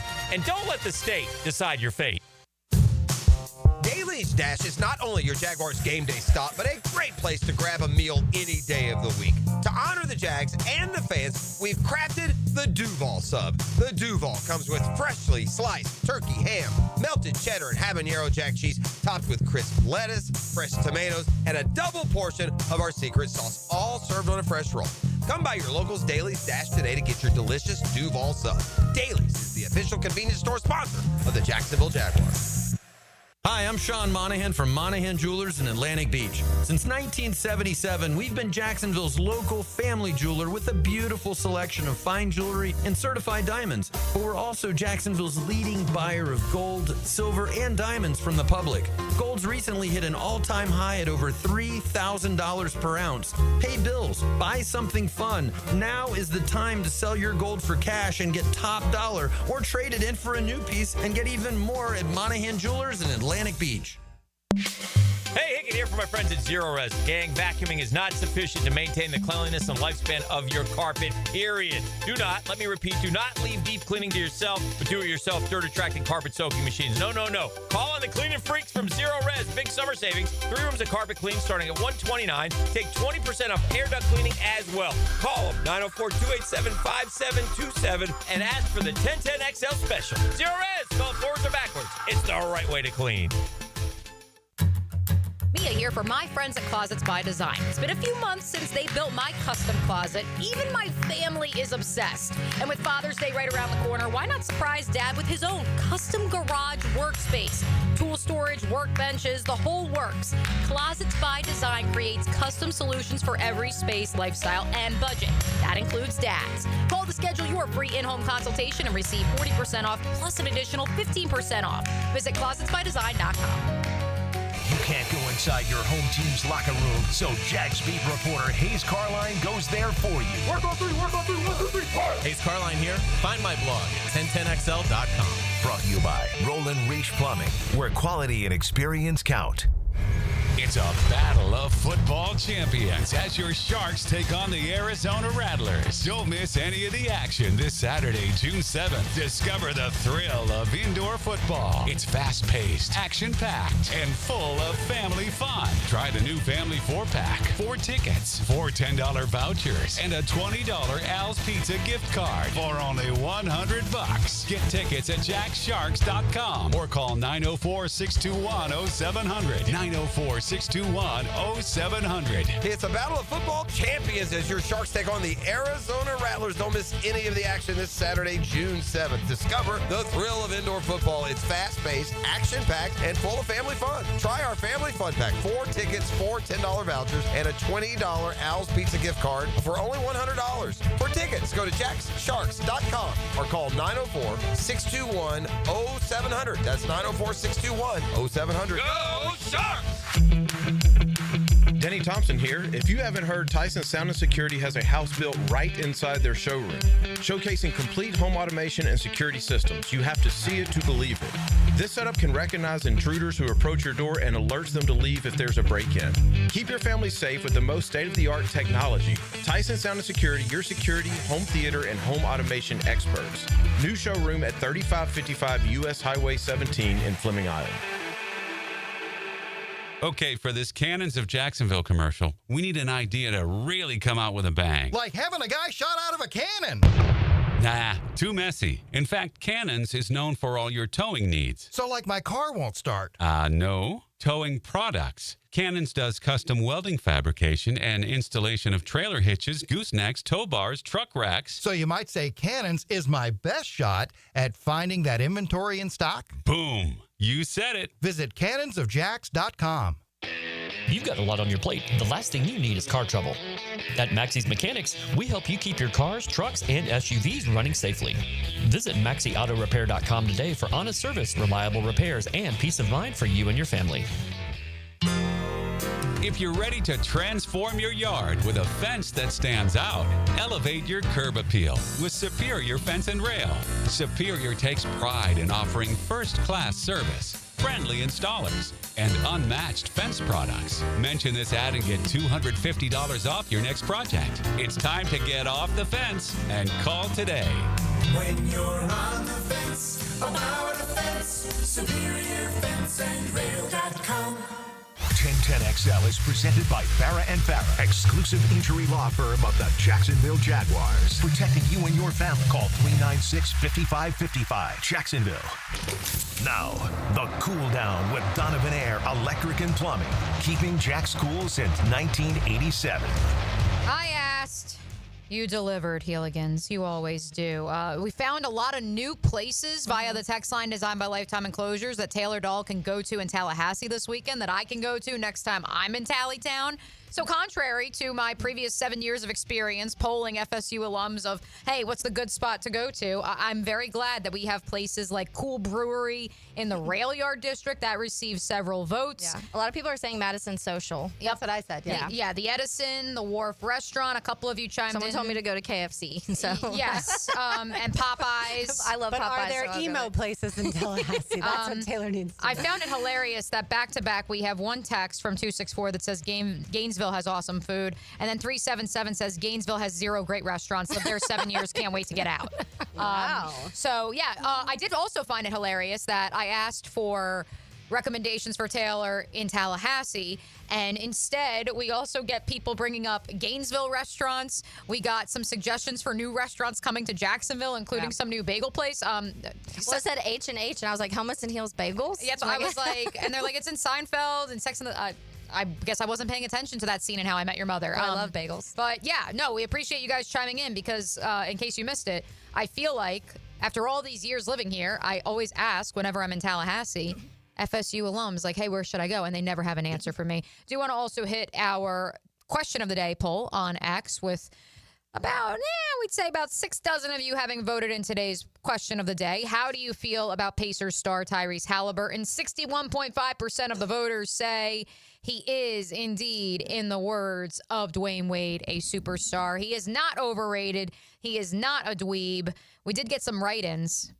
Brian says, good player, but not a superstar. And Jag Knoll, more Knoll love. Never say we don't talk about FSU on this show.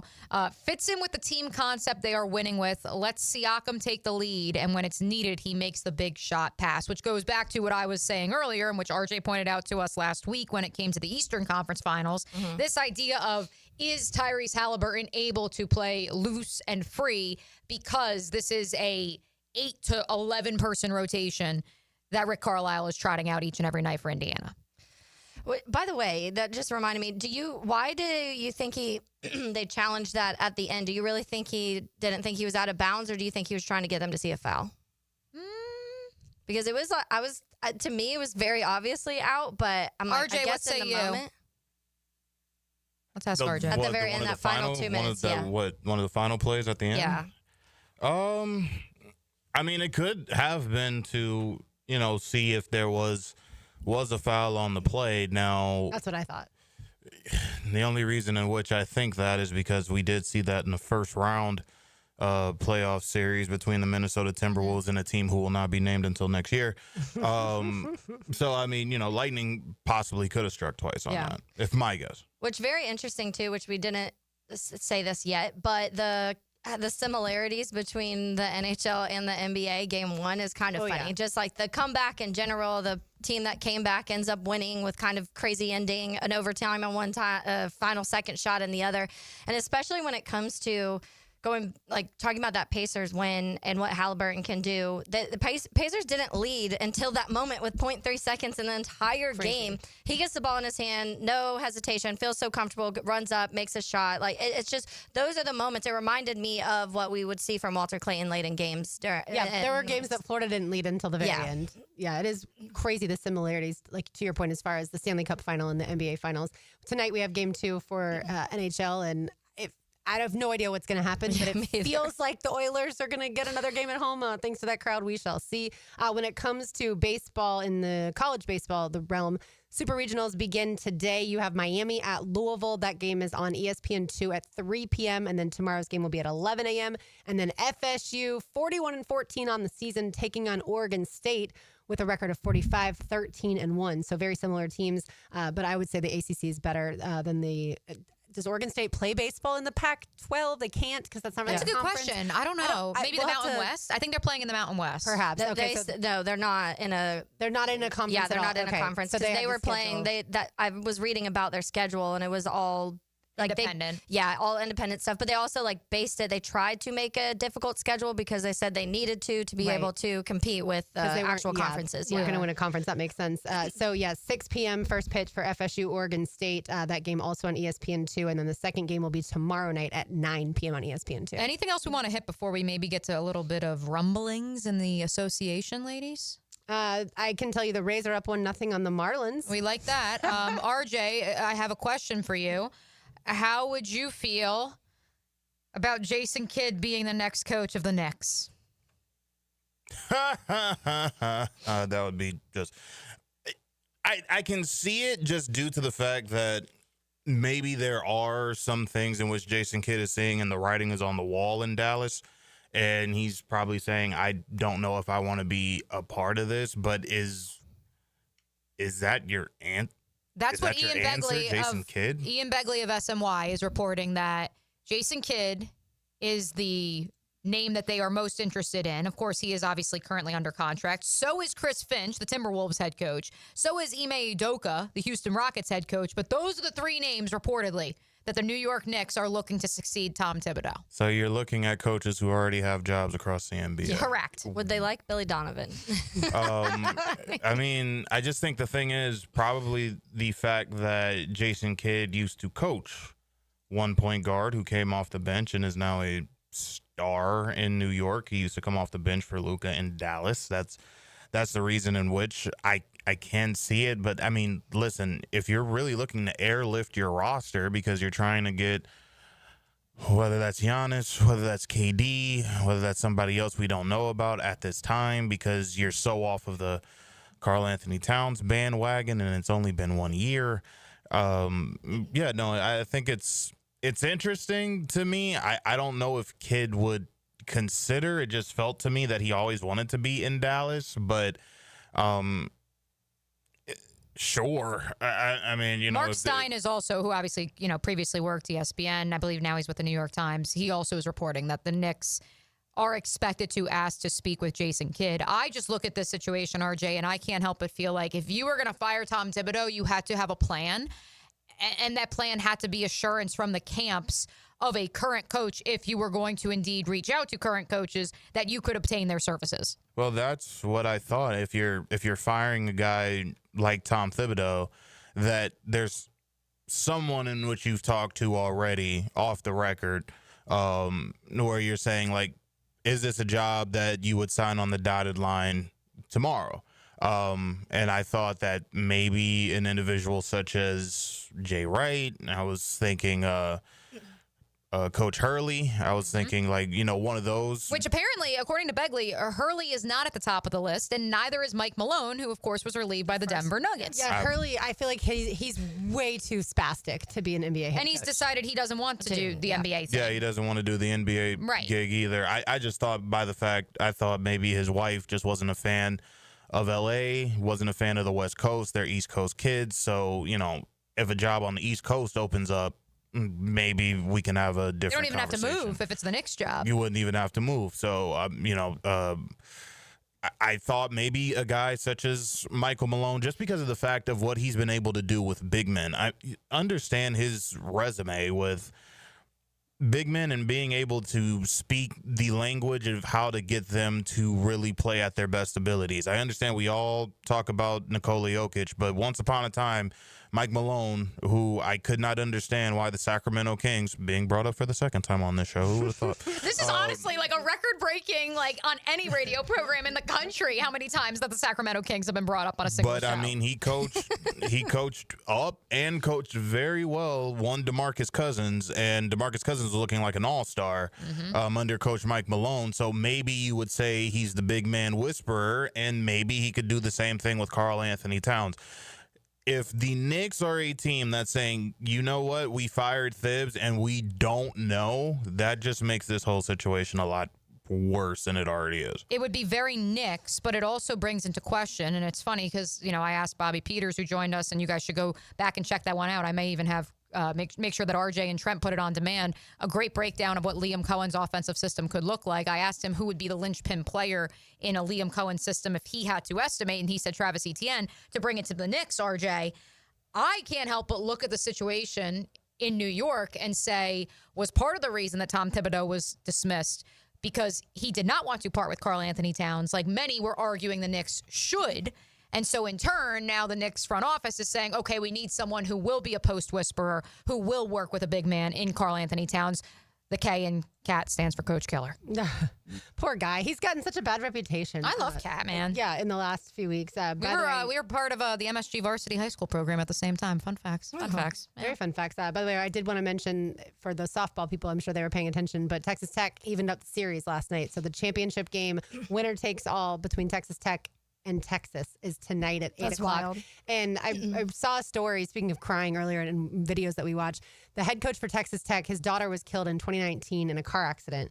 And the pitcher for Oklahoma, not in this championship series, but the pitcher for Oklahoma used to play for Texas Tech and him. Oh. And so Texas Tech beat Oklahoma, but they were able to share like a special moment because the pitcher was good friends with the daughter, at least knew her. But yeah, they're both from Louisiana too. There's like that part of it as well. Yeah, it's an odd triangle, but yeah, either way, kind of cheering for Texas Tech. I have to say that after that. All right, let's hit one more Jaguars note before we get out of here for the weekend. And I thought this was fascinating. Hayes Carlin caught up with Jaguars defensive tackle. I'll emphasize tackle for Eric Armstead, and he talked about the two young pass rushers. Two of the best players in our league have been for a while. Trayvon is about to have a phenomenal year. I think they're both going to have a phenomenal year. Josh, he has high aspirations. I think, he could be a defensive player of the year in this league, and Trayvon's about to break the bank. So I'm excited to take the field with those guys. Break the bank, Trayvon. Yeah, don't go on X on June 6th if you don't want to see, if you want to avoid crazy things, because I've now seen Trayvon Walker trade rumors back on again. Twitter. Yes. It just popped up 3 times on my page. From who? The Sleepers Jaguars page posted it. No. But so I search just to see like where this may be this craziness may be stemming from, and it's multiple people now. Like, don't think the Jags would do it, but they could get this out of it. And the Eagles look very interested in trying to get Trayvon Walker. Sure they do, because he played at Georgia. We all understand that. Look, Mia, much to the way that you've been telling everyone, Travis Etienne is going to be on this team. They like Travis Etienne. Yeah. Ignore those types of rumors. I'll tell you right now, they really like Trayvon Walker. Right. I'm not saying that they're going to extend him right this second. I'm not saying that. Obviously, Eric said that he's going to get paid at some point, and he is, whether that's from Jacksonville or elsewhere. But they like Trayvon Walker. Yeah. Trayvon Walker is not being traded to another team. No. And Brian Sexton came on the air and said that in February and was like, you all need to stop, relax here. And by the way, this is from bleedinggreennation.com. I believe it's the SB Nation fan site. And here is the exact quote that suggests potentially. So this was a fan question. The Eagles to trade Bryce Huff to the 49ers. Actually, it's not even a fan question. It's a link to a PHLY, the All City Sports Network article, about 5 thoughts on why Bryce Huff's being traded, yada, yada, yada. And so then this person at SB Nation's analysis, with all due respect to SB Nation, we love our friend Gus Logue, who does Big Cat Country here.